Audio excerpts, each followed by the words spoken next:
भाजपा ने पूरे देश में नफरत का केरोसिन छिड़क दिया है। सच बात तो यह है कि सिर्फ केरोसिन नहीं छिड़का है, बल्कि चिंगारी भड़काने के लिए सरकार ने मीडिया के हाथों में माचिस की तीलियां भी थमा दी हैं।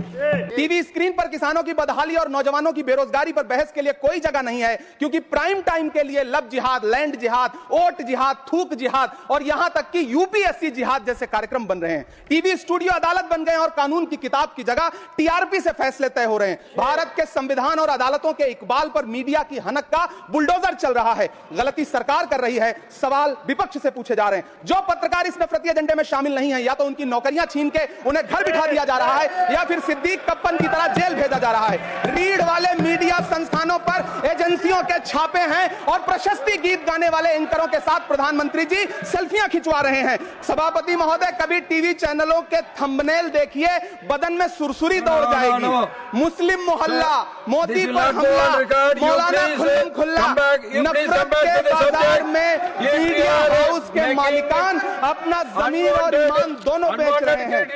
इधर दिन भर चैनल पर मुसलमानों के खिलाफ जहरीला एजेंडा चल रहा होता है और उधर चैनल का मालिक शाम में जामा मस्जिद के शाही इमाम का मेहमान बनकर मोहब्बतों की अफ्तारी कर रहा होता है।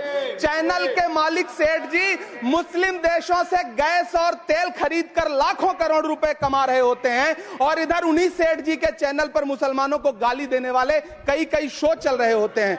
इसराइल और ईरान के युद्ध के साथ भारत के मुसलमानों पर इस देश की मीडिया ने जिस तरह का नफरती दंगाई भूमिका निभाई है, वो किसी से छुपा हुआ नहीं है। और यही वजह है कि अब राज्यसभा में कांग्रेस के सांसद इमरान प्रतापगढ़ी ने मीडिया के नफरत पर न सिर्फ जमकर बोले हैं, बल्कि इसके साथ ही उन नफरती और दंगाई चैनलों को बंद करने और उसके साथ ही उसके लाइसेंस को रद्द करने की मांग सदन में इमरान प्रतापगढ़ी ने की तो हंगामा खड़ा हो गया। इमरान ने कहा कि भाजपा ने नफरत फैलाने के लिए इस देश में केरोसिन छिड़क दिया है, तो इसके साथ ही इस देश की मीडिया के हाथ में माचिस की तिल्ली थमा दी है, जिससे यह मीडिया नफरत की आग लगाती है। यह दंगाई मीडिया इस देश के युवाओं को नफरती बनाती है, दंगाई बनाती है और नफरत की खेती करती है। हिंदू मुस्लिम करके इस देश के युवाओं को बर्बाद कर रही है। तो इमरान प्रतापगढ़ी ने सदन में जिस तरह से मीडिया और उसके नफरत पर खुलकर बोले हैं, उस वीडियो का एक एक अंश आपको दिखाएंगे और विस्तार से इस वीडियो का विश्लेषण करेंगे। नमस्कार, आदाब, आप देख रहे हैं खबर अड्डा और आपके साथ मैं हूं आफाक। टीवी स्टूडियो अदालत बन गया है और कानून की किताबों की जगह टीआरपी से फैसले तय हो रहे हैं। भारत के संविधान और अदालतों के इकबाल की जगह मीडिया की हनक का बुलडोजर चल रहा है। ये बातें इमरान प्रतापगढ़ी ने सदन में मीडिया और नफरत के कारोबार पर बोलते हुए कही। दरअसल इमरान प्रतापगढ़ी सदन में खड़े होकर मीडिया और उसके नफरत के कारोबार पर खूब बोले। ईरान युद्ध से लेकर मुस्लिमों के घरों पर चलाने वाले बुलडोजर, लैंड जिहाद, थूक जिहाद से लेकर यूपीएससी जिहाद तक जैसे मीडिया और मीडिया के कार्यक्रमों पर अपनी बात रखी। मॉब लिंचिंग में मार दिए गए मुसलमानों की लाशों से टीआरपी की दुकान सजाने वाले पत्रकारों और चैनलों पर भी इमरान का गुस्सा फूटा। पहले आप इमरान प्रतापगढ़ी का वो भाषण सुनिए। बारूद के एक ढेर पे बैठी हुई दुनिया शोलों से हिफाजत का हुनर पूछ रही है। क्या बात है। कभी नेता प्रतिपक्ष राहुल गांधी ने कहा था कि भाजपा ने पूरे देश में नफरत का केरोसिन छिड़क दिया है। सच बात तो यह है कि सिर्फ केरोसिन नहीं छिड़का है, बल्कि चिंगारी भड़काने के लिए सरकार ने मीडिया के हाथों में माचिस की तीलियां भी थमा दी हैं। 2 सितंबर 2021 को जमीयत की एक याचिका की सुनवाई करते हुए मुख्य न्यायाधीश एनवी रमन ने अपनी टिप्पणी में कहा था कि देश में मीडिया का एक वर्ग हर चीज को सांप्रदायिकता के पहलू से दिखाता है। टीवी स्क्रीन पर किसानों की बदहाली और नौजवानों की बेरोजगारी पर बहस के लिए कोई जगह नहीं है, क्योंकि प्राइम टाइम के लिए लब जिहाद, लैंड जिहाद, ओट जिहाद, थूक जिहाद और यहां तक कि यूपीएससी जिहाद जैसे कार्यक्रम बन रहे हैं। टीवी स्टूडियो अदालत बन गए और कानून की किताब की जगह टीआरपी से फैसले तय हो रहे हैं। भारत के संविधान और अदालतों के इकबाल पर मीडिया की हनक का बुलडोजर चल रहा है। गलती सरकार कर रही है, सवाल विपक्ष से पूछे जा रहे हैं। जो पत्रकार इस नफरती एजेंडे में शामिल नहीं है, या तो उनकी नौकरियां छीन के उन्हें घर बिठा दिया जा रहा है, या फिर सिद्दीक कप्पन की तरह जेल भेजा जा रहा है। रीढ़ वाले मीडिया संस्थानों पर एजेंसियों के छापे हैं और प्रशस्ति गीत गाने वाले एंकरों के साथ प्रधानमंत्री जी सेल्फियां खिंचवा रहे हैं। सभापति महोदय, कभी टीवी चैनलों के थंबनेल देखिए, बदन में सुरसुरी दौड़ जाएगी। मुस्लिम मोहल्ला, मोदी पर हमला, मौलाना खुल्ला, नफरत के बाजार में मीडिया हाउस के मालिकान अपना जमीन और ईमान दोनों बेच रहे हैं। इधर दिन भर चैनल पर मुसलमानों के खिलाफ जहरीला एजेंडा चल रहा होता है और उधर चैनल का मालिक शाम में जामा मस्जिद के शाही इमाम का मेहमान बनकर मोहब्बतों की अफ्तारी कर रहा होता है। चैनल के मालिक सेठ जी मुस्लिम देशों से गैस और तेल खरीद कर लाखों करोड़ रुपए कमा रहे होते हैं और इधर उन्हीं सेठ जी के चैनल पर मुसलमानों को गाली देने वाले कई कई शो चल रहे होते हैं।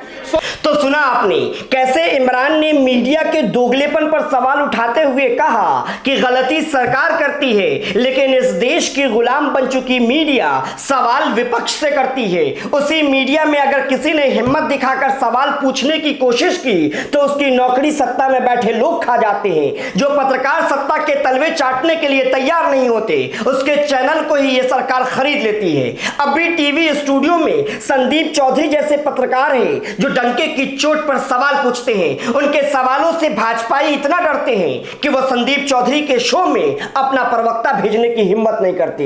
ये तो सच्चाई है इस देश की मीडिया की, क्योंकि एबीपी न्यूज में ही संदीप चौधरी और चित्रा त्रिपाठी है, लेकिन चित्रा त्रिपाठी के शो में बीजेपी का प्रवक्ता आता है, लेकिन उसी एबीपी न्यूज में संदीप चौधरी के शो में बीजेपी का प्रवक्ता नहीं आते हैं।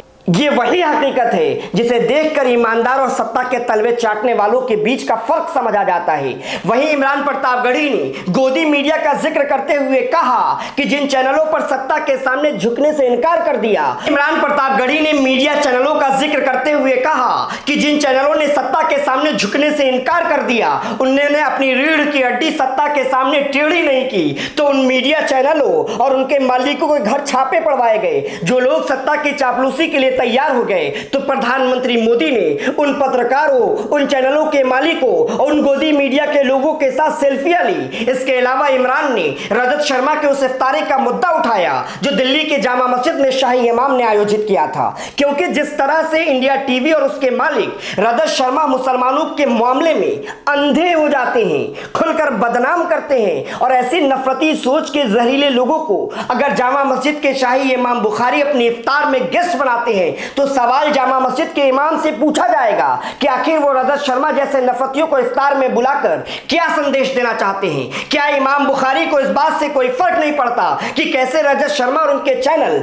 मुसलमानों के खिलाफ नफरत की खेती करता है, मुसलमानों को बदनाम करने की कोई कसर नहीं छोड़ता। इसके बाद भी जामा मस्जिद के शाही इमाम उन्हें जामा मस्जिद के इफ्तार में गेस्ट बनाकर बुलाते हैं, तो अब इन इमामों से मुसलमानों को सवाल करना चाहिए। तो जिस तरह से इमरान प्रतापगढ़ी ने सदन में अपना भाषण दिया, उस भाषण की चर्चा काफी दिनों तक होती रहेगी, क्योंकि इमरान ने मीडिया और मीडिया में बैठे नफरती लोगों की जमकर लताड़ लगाई। इमरान ने कहा कि अब सत्ता ने मीडिया को खुला छोड़ दिया है। मीडिया जिसको सवाल सत्ता से करना था, वो मीडिया विपक्ष से सवाल करती है, विपक्ष को बदनाम करने की कोशिश करती है।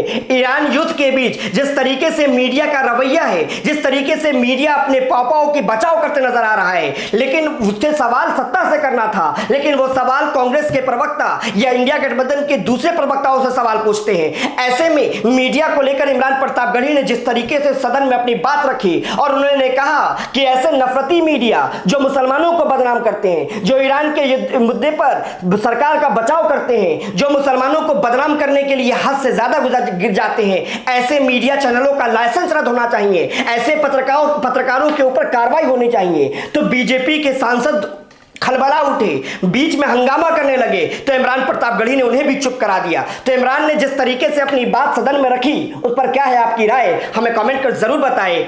वीडियो पसंद आई हो तो इसे लाइक और शेयर करें, और खबर अड्डा को अगर आपने अभी तक YouTube पर सब्सक्राइब नहीं किया है तो इसे अभी सब्सक्राइब कर लीजिए।